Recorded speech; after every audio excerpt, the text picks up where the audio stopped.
Halal bihalal ini tradisi khas Indonesia. Saudara-saudaraku yang non muslim yang hadir di tempat ini, halal bihalal ini bukan bagian daripada syariat Islam, tapi dia adalah amal yang dianjurkan oleh Islam. Halal bihalal bahasa Arab yang di Arab sendiri tidak dikenal. Itulah kreatifnya orang Indonesia. Kau pergi ke Timur Tengah, cari itu bahasa halal bihalal, tidak ada di Google Translate. Halal bihalal bahasa Arab versi Indonesia. Apa maknanya? Menghalalkan yang tadinya tidak halal. Bahasa Parisnya si halalake. Paris itu Pare-Pare dan sekitarnya. Si halalake ki, saling menghalalkan.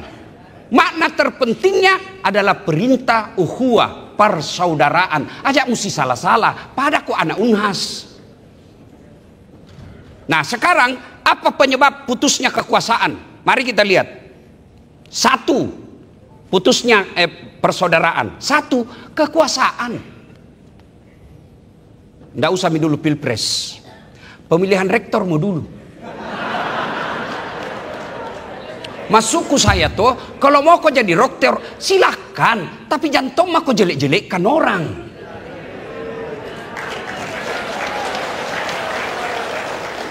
Semua mau jadi silakan kalau mau memenuhi syarat, tapi jangan kau menyerang orang. Tunjukkan maka kau hebat. Kenapa? Apa yang kau tulis di grup itu menunjukkan itulah karakter dan pribadimu. Prinsip saya bergaul, kalau dia jahat tapi baik sama saya, tidak ada urusan dengan kejahatannya, biar Allah yang tahu.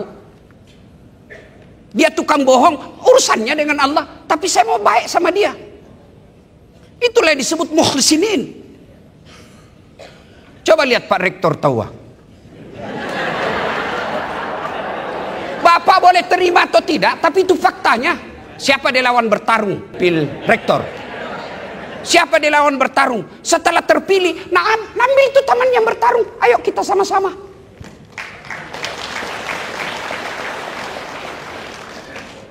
Kalau tidak berjiwa besar, ini lawanku dulu.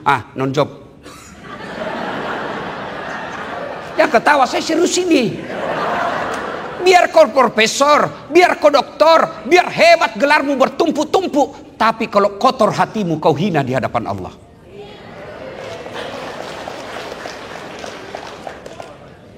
Kekuasaan.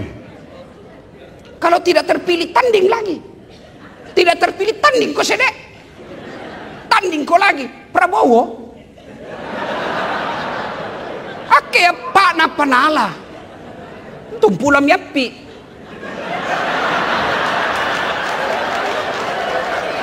Tiga kali. Lawan kata kosong dikalah. Tapi baru Allah kasih. Bertanding saja, jangan saling jelekkan. Yang namanya mencari-cari kejelekan pasti ketemu. Maka Allah katakan, jangan kalian mencari-cari kejelekan sesamamu. Karena namanya mencari pasti tidak dapat.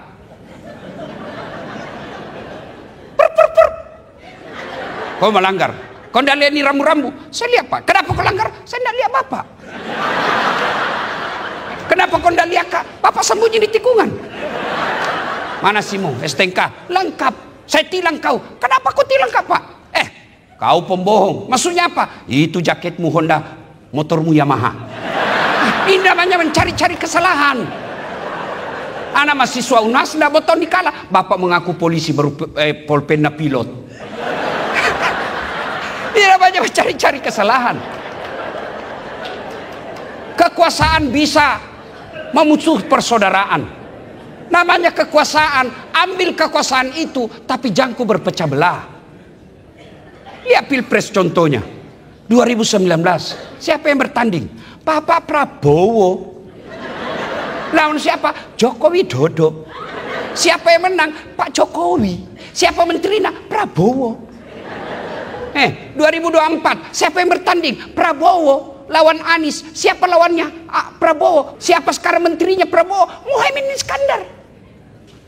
Ngapain kita berpecah belah? Berapa rektor di Unhas? Tapi begitu kau memilih atau mencalonkan diri dan kau lawan orang dengan memfitnah dan menjelek-jelekkan, jabatan belum tentu kau dapat. Oke lah kau dapat, tapi sejarah membuktikan kamu orang jahat.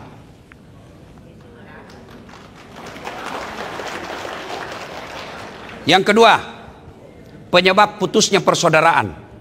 Sombong, macingkang, matempo, borro, milu yaseng, ambil momi. Tapi kita salah persepsi soal sombong. Apakah sombong itu pakai barang mahal? Belum tentu. Apakah sombong itu pakai mobil mewah? Belum tentu. Kapan dia sombong? Kau remehkan orang dan kau menolak kebenaran. Itu sombong. Karakter sombong itu dua, kata Nabi. Satu, menolak kebenaran. Dua, kau remehkan orang. Kenapa Tonsin ada saat jadi penceramah? Saya bukan pintar. Banyak yang lebih pintar di sini. Kenapa rektor hubungi saya? Karena saya paling banyak followerku.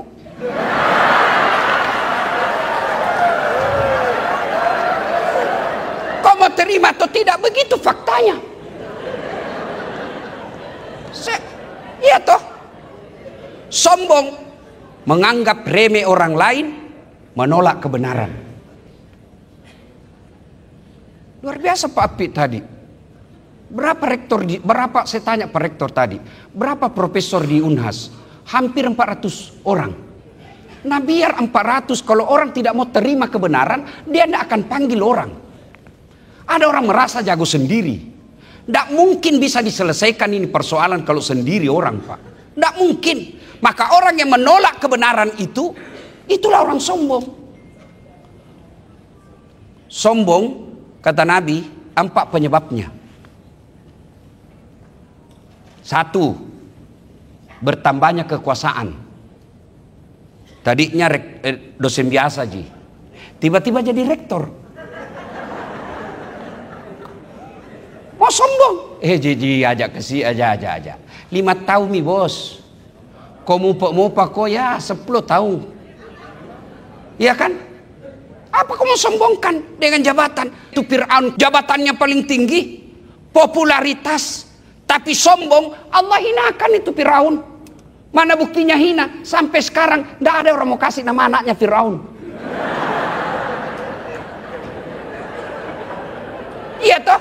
Padahal terkenal raja, tidak ada namanya dalam Quran. Tapi tidak ada orang mau kasih nama anaknya Firaun. Kurang apa pelajaran dari Allah bagi penguasa-penguasa, pejabat-pejabat, kajati? Jangan sombong bos. Bukan Pak Agus, bukan. Ya, jangan sombong. Kurang apa pelajaran dari Fir'aun? Yang kedua, kata Nabi, penyebab datangnya sombong apa? Bertambahnya kekayaan. Yang kau sombong, kurang apa Allah kasih pelajaran itu? Qarun, kaya raya, sampai kunci gudang emasnya dibawa sama onta. Bukan 1 onta, puluhan onta. Maka sampai sekarang kalau ada orang dapat harta di dalam tanah disebut harta karun.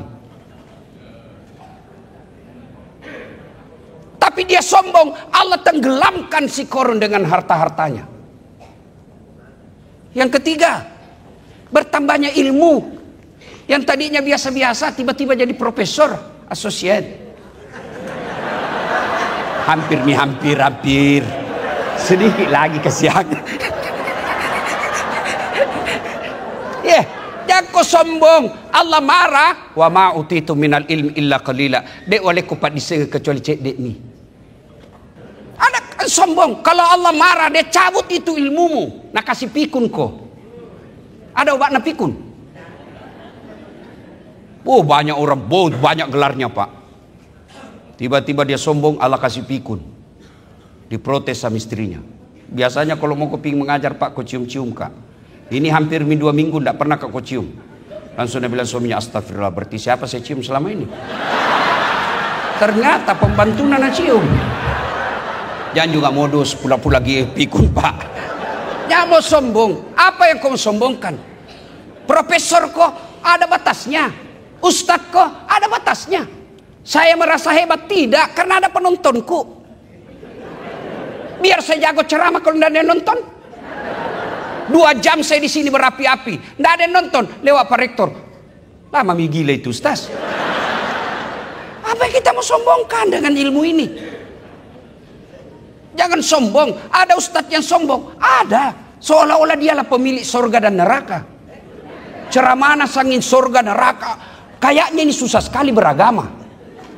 Ada begitu, ada. Contoh lagi tren sekarang. Halal bihalal diganti dengan sawalan.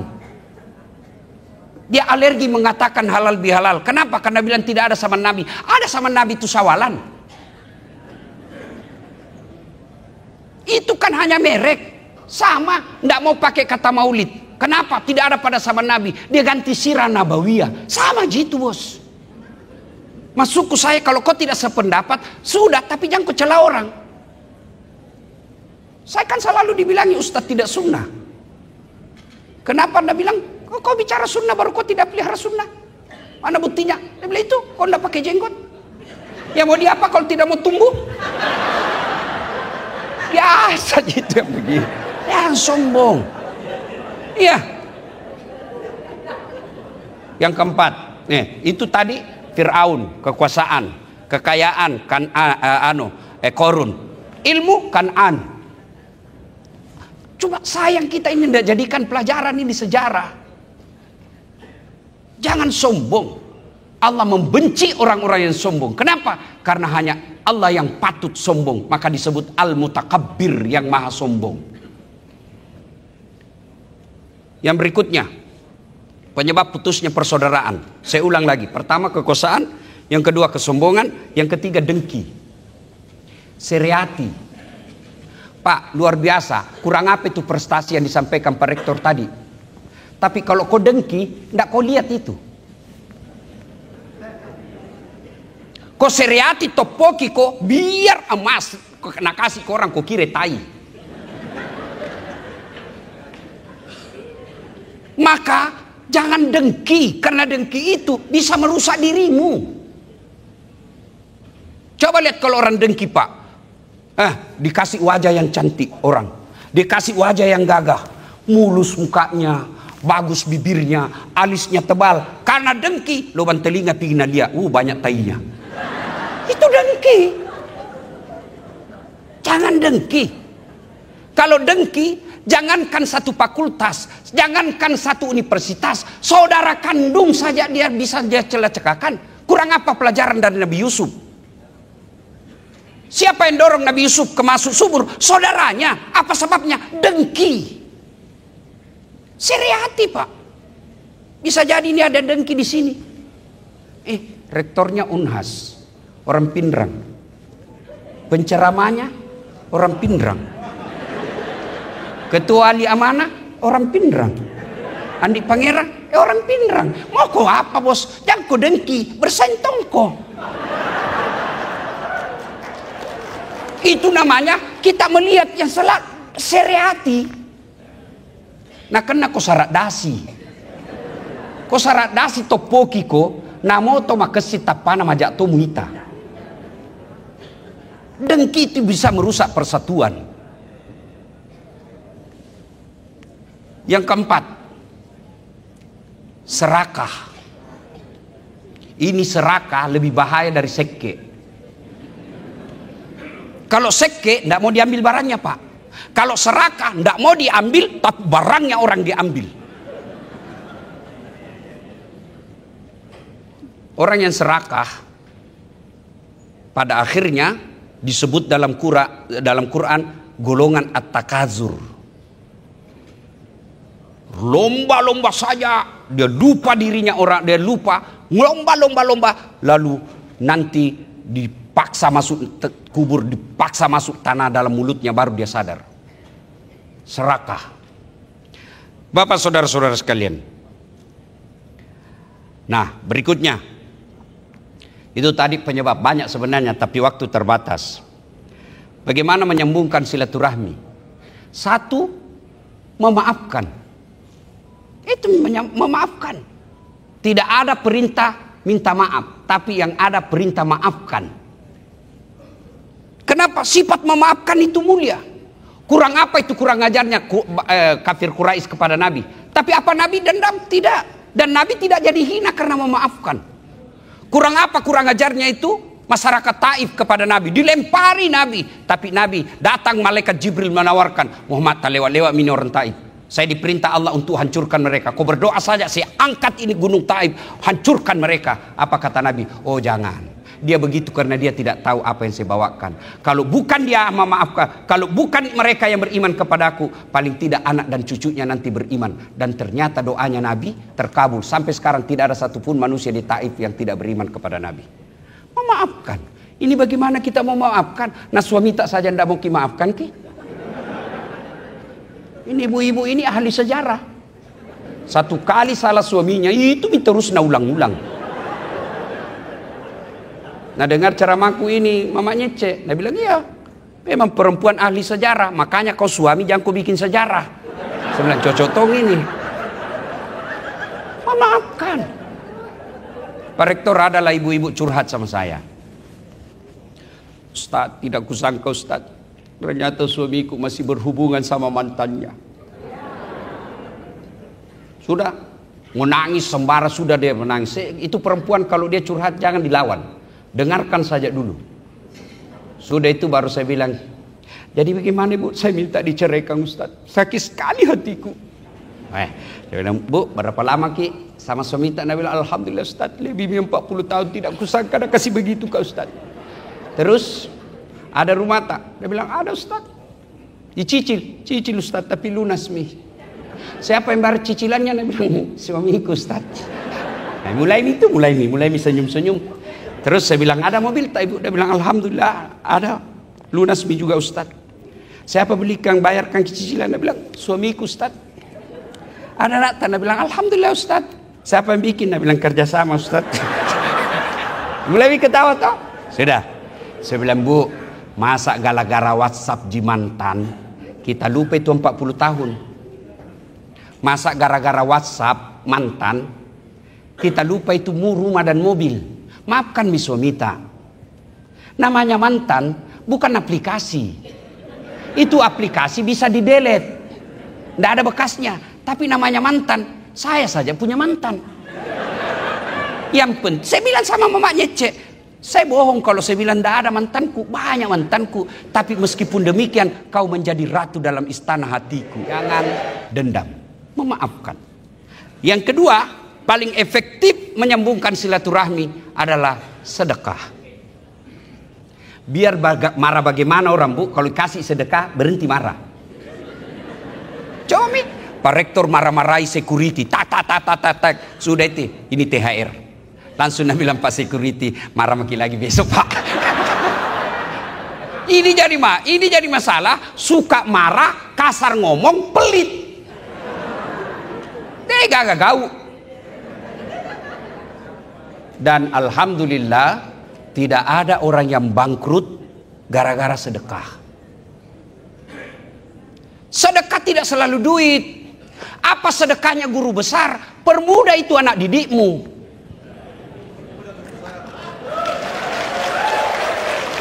Sudah tidak sama persepsi mahasiswa dipersulit. Itu zaman dahulu kala. Sekarang zamannya kita jalin bagaimana anak mahasiswa kita cepat selesai.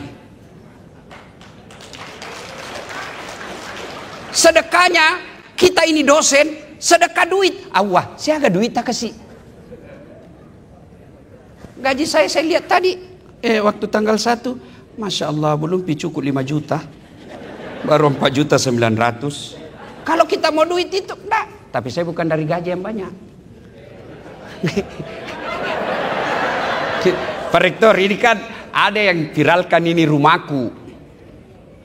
Dibulilah saya. Kenapa Ustadz rumahnya mewah?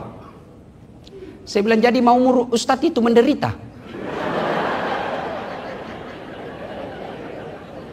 Kau bahagia kalau kau lihat itu Ustadz kodong kehujanan pergi ceramah. Kenapa Ustadz hidup mewah-mewah? Nabi sederhana. Saya bilang kau lupa, Nabi Sulaiman itu kaya raya. Yang Allah larang, kamu pamer-pamer lalu kau pelit. Seke kikirgal apa ku jambatan.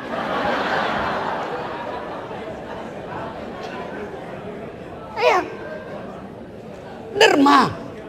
Tidak ada orang tidak senang orang dermawan. Berdermalah. Dermanya kita para akademisi, ilmu. Itu apa saudara-saudara sekalian? Nah, Berikutnya, yang ketiga, poin ketiga. Apa hebatnya kalau banyak teman? Kenapa Allah perintahkan kita memperbanyak teman? Menyambungkan silaturahmi. Satu, murah rezekinya. Saya ini Bu, tidak banyak uangku, tapi banyak temanku. Temanku banyak uangnya. Apa? Tangkis mako? Mana buktinya? Oh Masya Allah, kalau pika pasar tidak pernah laku uangku. Baru kak turun dari mobil ada yang teriak, "Assalamualaikum Ustaz." Dalam hatiku aman dan terkendali. Ada yang isi ikan, ada isi sayur. Saya gaji, ajak na Ustaz. Enggak enak, bulat palu, ajak na Ustaz. Dalam hatiku memang itu kutunggu. Murah rezeki Pak.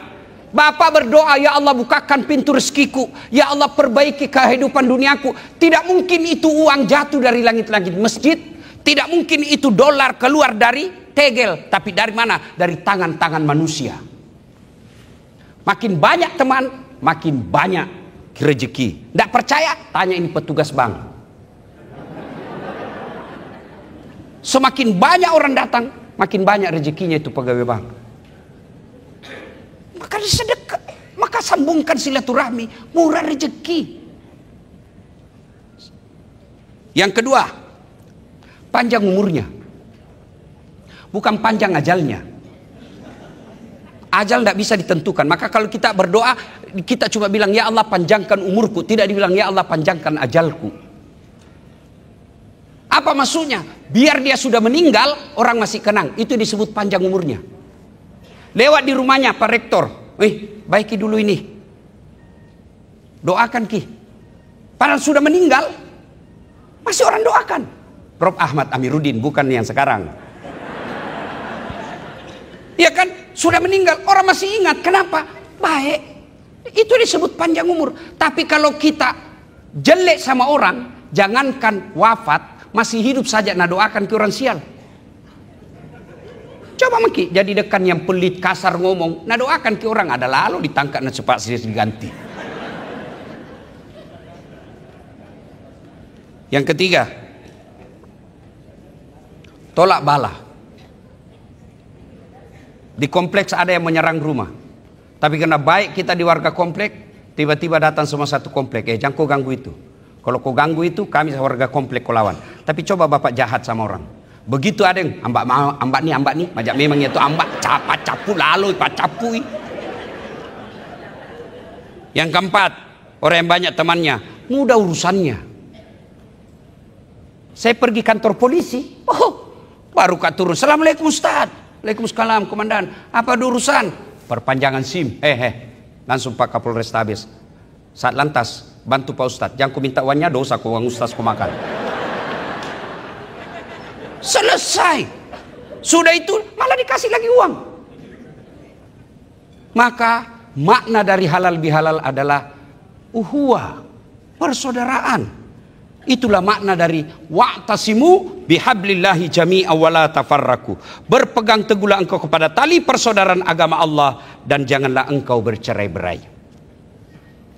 Pak Rektor yang saya muliakan, ada yang Bapak lupa prestasi Unhas, yaitu perkelahian antar fakultas tidak ada nih. Saya zaman kuliah dulu, sospol baku cambuk sama teknik. Sekarang alhamdulillah tidak ada itu. Prestasi juga itu. Dulu sedikit-sedikit demo ribut, alhamdulillah tidak ada nih. Dulu selalu ada media di televisi sangin demo saja dikerja. Itu juga prestasi yang harus kita apresiasi. Yang ketiga, Pak Rektor, ada yang Bapak lupa lagi, prestasi sebagai mubalik.